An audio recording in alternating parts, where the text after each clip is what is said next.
Mihango ya wonjoria tauni-inĩ no ya Mau Summit yarĩkia gũtirihwo mathaa ma ndume kĩingĩra kũrĩ thũgũrĩ ĩngĩ ya mwanya ĩthiaga na mbere ĩrĩa ĩrakarĩtie atumia a itũra rĩrĩ.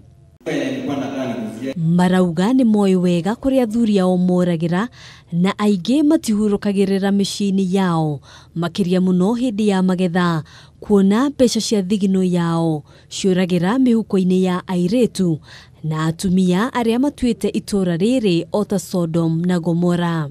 Kuna makahaba pale sijui kama ni kuwaekea madawa za kulevya, wanawapora na wanarudi wakiwa empty handed, na sisi tunabaki tukihangaika kama wazazi tukiwa na watoto, wakina mama tukiwa na watoto nyumbani. Wanaenda tu wanatanganywa, wanauza kila kitu wanatanganywa, na hiyo sasa imerudi chini kwa maendeleo.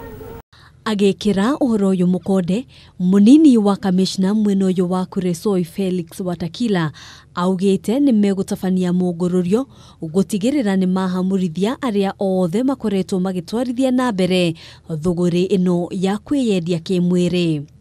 Makahaba waanze kufunga milango kuanzia leo, kwa sababu tutaanza kufanya msako serious operation kuanzia leo.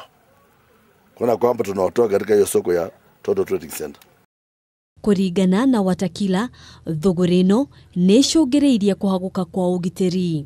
Sheria ya Kenya hairuhusu ukahaba, kwa sababu kwanza ukahaba ni tisho kwa afya ya wananchi, ya pili ni tisho kwa usalama.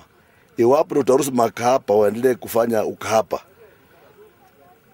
kuna ugonjwa wa ukimwi utaeneza kwa haraka na itakuwa tisho kwa maisha ya watu wetu. Thengia ya gũkorwo arĩ mũgarũ na watho, mũingĩ wa itũra rĩrĩ rĩu ũrĩ na guoya wa kuongerereka kwa mũrimũ wa mũkingo.